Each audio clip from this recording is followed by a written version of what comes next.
El liberalisme conservador i moderat va buscar el pacte polític i social amb l'antiga aristocràcia de les monarquies absolutes per donar lloc a monarquies constitucionals de tall conservador i autoritari com l'Alemanya o la monarquia dual de l'imperi austrohongarès amb dos capitals, Viena i Budapest, dos corts i dos parlaments. De fet,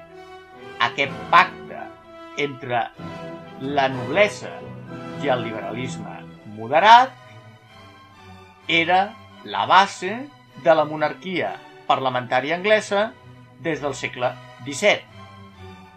El liberalisme democràtic va donar lloc a monarquies constitucionals i democràtiques com la sorgida de la unificació italiana, fruit d'un pacte entre liberals moderats, defensors de la monarquia constitucional, liderats per Cavour,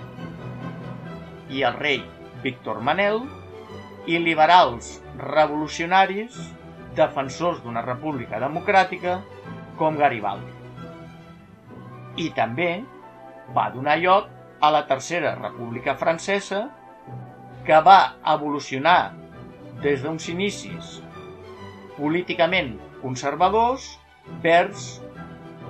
el radicalisme democràtic i republicà